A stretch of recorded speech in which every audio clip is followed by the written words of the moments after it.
All right. So have you ever stumbled across one of those stories that just kind of get stuck in your head? It's so bizarre, so unsettling that it just won't let go. Oh, absolutely. I know exactly what you mean. Well, that's exactly how we felt when we started digging into the case of Blair Adams.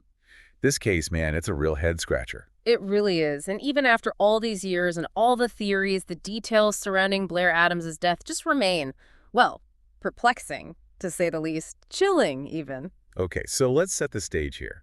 It's the summer of 1996, and Blair Adams, a Canadian guy, ends up murdered in Knoxville, Tennessee. Now, on the surface, it might sound like just another tragic, open and shut case, but trust me, the deeper you go, the more things just don't add up. Right from the start, there are these red flags, these details that just scream out that this was anything but a straightforward crime. Exactly. And one of the biggest things that jumps out at you is the fact that this guy, Blair Adams, he had a ton of cash on him. American dollars, Canadian dollars, even German marks, like a serious amount of money. And it was just scattered around his body. Saturn, like it was almost irrelevant to the whole thing. But it gets weirder. Right there next to his body was a fanny pack, unzipped, and it was practically overflowing with gold bars, gold and platinum coins, you name it. Jewelry, too. We're talking thousands of dollars worth of stuff. Stuff that anyone could have just grabbed and walked away with. Easy pickings, right? Hmm. But here's the thing. It was all untouched. Not a single thing was missing. That's the detail that really gets under your skin, isn't it? The untouched valuables. It completely throws off any simple explanation, like robbery. And it forces you to think about some pretty dark possibilities. Absolutely. So today we're going to dive deep into this whole strange and disturbing story. We're going to look at Blair Adams's final days, the increasingly weird behavior he was exhibiting, and then we'll really try to unpack this central mystery. Why on earth were those valuables completely ignored? Why were they just left there? It's the question that hangs over this entire case. It is. And to try and make sense of it all, we've gone through a ton of information. We're talking news reports from back then and more recent ones, online discussions, Reddit threads and YouTube videos where people are still trying to figure this thing out. We've even dug into a pretty in-depth analysis of the murder itself. We're talking a deep dive into anything and everything we could find. Right, because we really want to walk you through all the details, all the twists and turns of this genuinely unsettling puzzle. You ready to get into it? Let's try and piece together what we can. So let's start with Blair Adams himself. Who was this guy? Well, he was 31 years old, working as a construction foreman, lived in Surrey, British Columbia. And by all accounts, he seemed like a pretty decent guy. People who knew him described him as kind, ambitious, said he was cheerful, friendly, the kind of guy who had a generally positive outlook on life. It seems like he had his life on a good path. He did. He had even been sober for 2 years through AA. He really seemed to be turning things around. Which makes the sudden shift in his behavior leading up to his death that much more jarring. It wasn't a slow decline or anything. It was more like a switch flipped. Yeah, it's like in the weeks before everything went down, something changed drastically. It's unsettling, to say the least. He suddenly stopped going to those AA meetings, started acting really out of character at work, like leaving the job site totally unlocked. And then, boom, he up and quit his job, no notice, no explanation, nothing. Didn't even collect his last paycheck. Oh. There's a story that he just told someone, I don't know if I can carry on here, and that was it. Man, I don't know if I can carry on here. That's not exactly a cheery goodbye, is it? Nope, not at all. It's like a really ominous hint at some looming sense of dread he was carrying around. Yeah, like there was this heavy weight on him he couldn't explain. Definitely suggests a huge internal struggle going on. And on top of that, things got even stranger. His behavior started getting truly erratic. We're talking extreme mood swings. He completely stopped sleeping, and then this intense paranoia just took over. The kind of paranoia that really starts to affect every aspect of your life. Yeah, it really seemed to consume him. He starts telling his mother that people are spreading rumors about him, confides in friends, telling them he's afraid someone's going to kill him. And this isn't just a vague fear either. He specifically told his girlfriend, who was living in Germany at the time, and another friend, that he was terrified of some former coworkers from Germany who had recently come back to Canada. It's interesting, that detail about the former coworkers from Germany. It really seems like the epicenter of his paranoia. You know what I mean? Like, it's this one very specific point that he keeps coming back to. It makes you wonder if there was, even if it's totally distorted, some sort of real basis for that fear. It really makes you think, yeah. But here's the thing that throws everyone for a loop. Everyone who knew him well, his close friends, his family, they all insist that he wasn't struggling with any kind of diagnosed mental illness. And they were adamant that he wasn't back on drugs or anything like that. This sudden shift in his personality just seemed to come completely out of the blue. And that's the thing that really deepens the mystery, right? If it wasn't mental illness or a relapse or something we can easily point to, what was driving this intense change in him? Okay, so now things really start to ramp up. It's July 5th, 1996, and Blair does something that raises a huge red flag. He withdraws almost all the money from his Canadian bank account and completely empties his safety deposit box. We're talking over 6,000 Canadian dollars in cash, plus all this jewelry, gold, platinum. And get this, he stashed it all in a fanny pack or a money belt he wore all the time. Whoa, so not only is his behavior getting strange, but now he's basically liquidating his assets and carrying it all on him. Yep. And it just screams like either he was planning a quick getaway or he felt like he needed access to all his money immediately, like he was in a panicked state or something. Definitely suggests a sense of urgency, like something was really pushing him to do this. Right. And then, get this, what follows is this series of attempts to cross the border into the U.S., and it's like he's desperate to get in, but it all keeps falling apart. It's like something straight out of a movie, honestly. So first try, July 7th. He tries to take a ferry from Victoria, British Columbia, to Seattle in his car, a bright red Chevy Chevette, so pretty noticeable, and he gets denied entry by U.S. immigration officials. What went wrong there? Well, for starters, he had all that cash on him, remember? And then he also had some prior convictions for drug and assault charges, which, for some reason, he decided to lie about to the officials. Not exactly a smart move. Yeah, lying to Border Patrol, that's not going to win you any favors. Not at all. So, denied entry. He goes back to Canada, spends a couple days visiting friends in Vancouver and New Westminster, and then goes back to Surrey. But he's not giving up. 2 days later, July 9th, he's back at it, trying to cross the border again. This time he goes on foot at the Pacific Highway, crossing between Surrey and Blaine, Washington. So a land crossing this time. Exactly. But guess what? Stopped again. Seriously. What was it this time? Okay, get this. Huh. He gets stopped because he matches the description of a car theft suspect. Apparently, a blue car had been reported stolen in Vancouver and was found nearby. And a friend of Blair's told the police they'd seen him driving a blue car. Wow, what are the odds? Right. But it gets even weirder. On top of that, Blair had all these unexplained scratches on his arms and legs, and he just seemed really out of it, hazy, disoriented. So yeah, denied entry again. Officially, it was because of the suspicion of car theft, but you get the feeling the border agents were just plain suspicious of him in general. I mean, can you blame them? The whole situation's starting to sound like a spiral. Yeah, like he's being driven by something he can't quite control or articulate. But here's the thing. He does eventually get into the U.S., but the way he does it and where he goes is just so bizarre.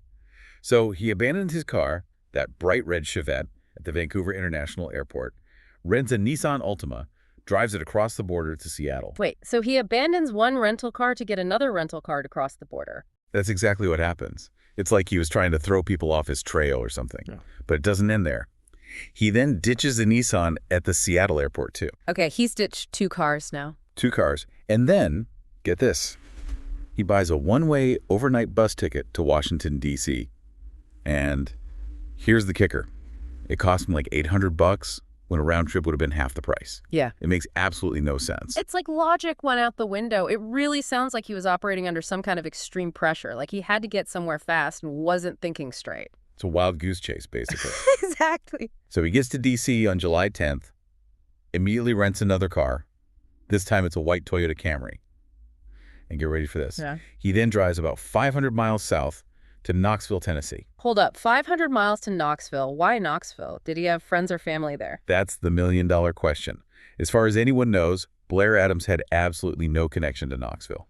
So he abandons 2 cars, takes a pricey one-way bus ticket, rents another car, and drives hundreds of miles to a random city. That's pretty much the gist of it. And along the way, get this, he even gets into a minor car accident in Troy, Virginia. Oh man, just piling on the weirdness. I know, right? The other driver involved later said that Blair was polite, seems like a decent guy, but that he also seemed to be in a huge hurry, almost like he was frantic to get somewhere. This whole thing is just one bizarre turn after another. It is. Okay, so Blair Adams finally gets to Knoxville. He shows up at a gas station on Strawberry Plains Pike around 5:30 p.m. on July 10th. And right away, something's off. He starts complaining that his rental car key isn't working. What, like it was broken or something? Well, no. Here's the weird part. He was trying to use the key from the Nissan he had rented back in Seattle to open the Toyota he just got in D.C. Wait, what? Come on, how do you even mix those up? Right. So a guy from a nearby auto repair shop, Gerald Sapp, comes over to try and help. Uh-huh. But Blair, get this, he refuses to even check his pockets for the right key. He just keeps insisting that he already has it. So at this point, he's not just acting strange, he's acting delusional, right? It's like he's not fully in reality. And Gerald Sapp, this guy who tried to help him, he later told the police that Blair just didn't seem all there. Like something was wrong with his mind, but he also didn't seem drunk or high. That's a really interesting observation and kind of creepy, too. I know, right? Like, what was going on in his head? So anyway, they can't get the car started, so the Toyota gets towed to a nearby auto shop, and Gerald Sapp ends up giving Blair a ride to the Fairfield Inn. So is this where the story takes another strange turn? Oh, you have no idea. Buckle up. At the hotel, between 7 p.m. and 7:37 p.m., things get really, really strange. Security camera footage from the hotel lobby shows Blair doing some really weird stuff. He's seen going in and out of the lobby 5 times in less than 40 minutes. 5 times? Like, what was he doing? It's hard to say. He reserves a room, pays for it with a $100 bill, and then, get this, doesn't take his change. Like he just didn't even care. $80 in change. He just leaves it there. Yep. And the hotel employee who checked him in, a woman named Tisha Hartsfield, later described him as totally paranoid. She said he was really nervous, agitated, and constantly looking around like someone was after him. But here's the thing. No one else was even in the lobby at the time. Man, that's unsettling. And to top it off, even though he paid for a room, he never went to it. He just walked out of the hotel at 7:37 p.m., and that's the last confirmed sighting of Blair Adams alive. So he rents a room he never uses and just leaves on foot. It's like each new detail just makes things more confusing. It really does. Now, there were a couple of unconfirmed sightings of someone who might have been Blair later that night. One was at a truck stop east of Knoxville, and another at a Cracker Barrel restaurant back on Strawberry Plains Pike. But investigators eventually ruled both of those out because the descriptions the witnesses gave just didn't match up with Blair. It's hard to get reliable eyewitness accounts, especially after time has passed. It really is. Okay, so now comes the really grim part of this story. The next morning, around 7:15 a.m. on July 11th, construction workers arrive at this hotel that's under construction, the Country Inn and Suites, and they make a horrifying discovery. They find Blair Adams' body in the parking lot. Wait, so he went from one hotel, the Fairfield, to another hotel, the Country Inn and Suites, and ended up murdered. Yep. And just to add another layer to the whole thing, Yeah. the Country Inn and Suites where his body was found is right across the street from the Fairfield Inn, like literally right across the highway interchange. So whatever happened to him likely happened very soon after he left the Fairfield and very close by. That's what investigators believe, yeah. But the scene where they found him, it's truly disturbing. So they find Blair's body and he's half naked. Half naked? Like how? His button-down shirt was open and his pants were pulled down, and the way they were found, it looked like someone else had taken them off him. His socks were lying nearby, and here's the really creepy detail. One of his shoes was found tucked under his head. Okay, that's just weird. Like, why would someone do that? Nobody knows. But it's definitely unsettling. Now remember all that cash he had on him? It was scattered all around his body, in his jeans pockets too. German marks, Canadian dollars, U.S. dollars, nearly $4,000 in total. Yeah. And just like the money, his keys were also scattered around. He had multiple sets, including the keys to both of those rental cars, and his hotel room key from the Fairfield Inn. So it's a messy scene. It really does look like there was a struggle. Yeah, it definitely points to that. It doesn't look like he just collapsed and died. Uh-huh. But are you ready for the million-dollar question again? Hit me with it. Despite all that cash being scattered around, his really valuable stuff anyone would kill for, was completely untouched. This is what makes the whole thing so bizarre. Right, so he had this black duffel bag with him that had maps and travel receipts in it. And then there was the fanny pack, still unzipped, with almost 5 ounces of gold bars, along with gold and platinum coins, jewelry, other keys, even sunglasses. All that stuff was worth at least a couple $1,000s. Easy. But no one touched it. It just doesn't add up. In most murders where robbery is the motive, that's the kind of stuff that's gone instantly. Exactly. So what does that tell us? It tells us that whoever killed Blair Adams wasn't primarily interested in robbing him. So if it wasn't about the money, what was it about? The autopsy revealed that Blair had been brutally attacked. He had cuts and abrasions all over his body, which showed there was a fight. There was also a deep wound on his forehead, which investigators thought was probably from a crowbar or some other heavy object. They never actually found a weapon, though. But the thing that killed him was a devastating blow to his stomach that ruptured it. It caused a massive infection, and ultimately, that's what killed him. Wow, so this wasn't just a quick, one and done sort of attack. This was brutal. Right. And the autopsy also showed that Blair put up a hell of a fight. He had chunks of hair missing, his hands were covered in blood, and one hand had a really deep cut and was bruised badly, like he'd hit it against something hard. He also had road rash on his body. And then there's another really disturbing element. There were signs that he may have been sexually assaulted. Oh, man, it's just awful. It is. But the thing is, they couldn't get any DNA evidence to confirm whether that happened before or after he died. However, his toxicology report came back clean. No drugs or alcohol in his system. So whatever was causing him to act so erratically in the days leading up to his death, it wasn't drugs or alcohol. Exactly. And the medical examiner also found food in his stomach. Lettuce, shrimp, and meat. Which means he must have eaten somewhere after leaving the Fairfield Inn. But you want to hear something truly strange? Lay it on me. At this point, I'm expecting anything. They found a long strand of someone else's hair clutched in Blair's hand. Whoa, like he pulled it off his attacker during the struggle. That's what it looks like. And it was the only piece of physical evidence they found at the scene that didn't belong to Blair. So that's got to be a huge clue, right? You'd think so, Yeah. but they ran the DNA from the hair, and it didn't match anything in their databases at the time. And they even compared it to the DNA of Gerald Sapp, the guy from the auto shop who'd helped him, just to rule him out. But no match. Man, that's frustrating. So close, yet so far. It really is. So we've got this really unsettling case with a lot of strange details, and that central mystery of the untouched valuables just hangs over everything. So let's talk about the theories. Over the years, there have been a bunch of different explanations put forward to try and make sense of why someone would kill Blair Adams and then just leave all that valuable stuff behind. What does that tell us about the motive? Right. It's like trying to find the missing piece of the puzzle. Okay, so one of the main theories that investigators looked at was the idea that this was, a sexual encounter that went really, really bad. Yeah, I could see how they landed on that one. Right. He's found partially undressed, and there were those initial signs of a possible sexual assault.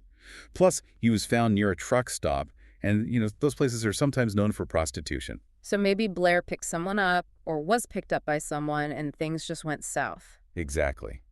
And maybe there was an argument, or maybe another person, like a pimp, got involved and tried to rob him, but for some reason they didn't end up taking the cash and gold. Or maybe it was all much more impulsive and whoever was involved just panicked after things turned violent and fled without thinking about grabbing anything. That's another possibility, especially since he had that road rash and that fatal injury was to his stomach. Some people have theorized that maybe whatever happened started in a car, and he was either pushed out, or maybe he tried to get away and was hit by the car. So the driver, freaked out by what happened, takes off without thinking about taking anything. Right. It's just a knee-jerk reaction to get out of there. Makes sense. So what other theories are out there? Well, there's also the idea that maybe it was an accidental homicide during a fight. Like, maybe Blair got into an altercation with someone, we don't know why, and things escalated, and he ended up getting killed.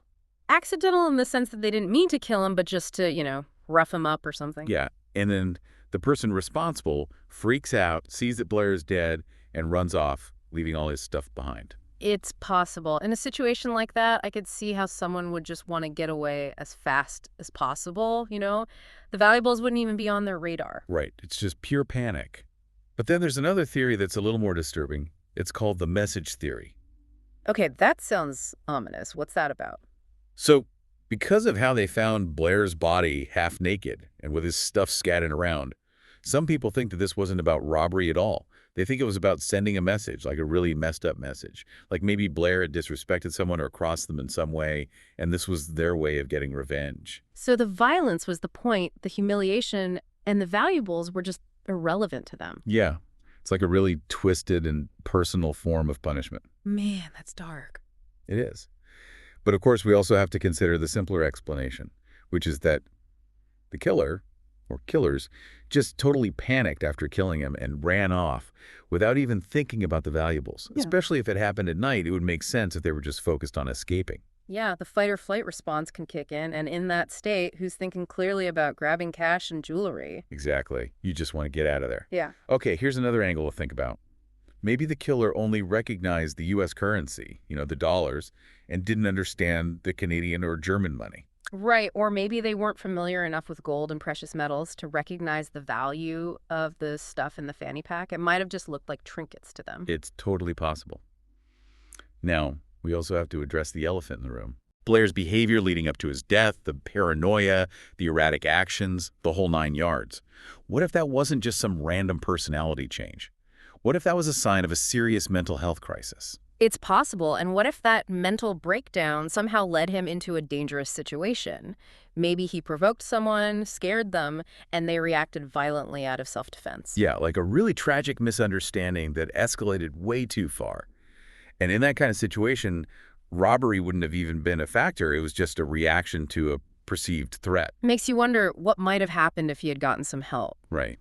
Now, here's another possibility, and we don't have any real evidence for this, but it's worth considering. What if something else was taken from Blair? Something that wasn't obvious, like money or jewelry? Like what? We don't know. Maybe a document, a photo, some other personal item that the killer was after. It's an interesting thought. Like, there was a specific objective beyond just random violence or theft. Exactly. And there's one more theory to throw into the mix.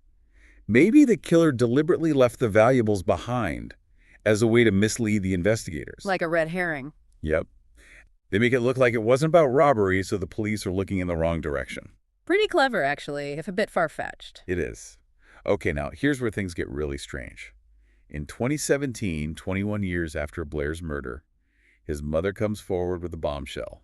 What? After all those years, what did she say? She claimed that Blair was actually on his way to the U.S. to attend the 1996 Summer Olympics. They were being held in Atlanta, Georgia, which was only about a week away from where he was killed. Hold on, the Olympics. That's a completely new wrinkle. It is. But there are a lot of problems with her story. For one, she never told investigators this before, like ever. And she never explained how she knew this was Blair's plan. Yeah, it's kind of suspicious that it took her 21 years to mention this supposed Olympic connection. Right. And to make things even weirder, there wasn't a single shred of evidence to support her story among Blair's belongings. No tickets, no itineraries, no mention of Atlanta.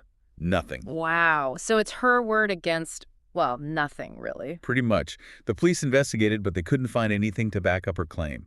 And sadly, she died before she could give any more details or explain herself further. That leaves a lot of unanswered questions. It does. So here we are. We've got all these pieces of a very strange puzzle and no clear picture of what truly happened to Blair Adams. Why did he go to Knoxville? Who killed him? And why, oh why, were all those valuables left behind? It's a case that really makes you think, and honestly, it's a little terrifying, too. I agree. It's just so bizarre and unsettling. The sudden paranoia, the frantic travel, the violent death, and then that detail that keeps coming back to haunt you. Those untouched valuables. Right. What do you make of it all? Honestly, it's like a glimpse into the dark side of human nature, the things we can't explain or predict. So, for all of you listening, after hearing this whole twisted story, what part of it sticks with you the most? What do you think happened to Blair Adams? And what does that one detail, the untouched valuables, suggest to you about the motive behind his murder? It's a case that really gets under your skin. And if, by some chance, you have any information about this case, even after all these years, don't hesitate to contact the Knox County Sheriff's Office Cold Case Unit. You never know. The smallest detail could be the key to finally solving this mystery. Well, hopefully someday the truth will come out and Blair Adams and his family will finally get some closure. Thanks for joining us for this deep dive into the truly perplexing and unsettling case of Blair Adams.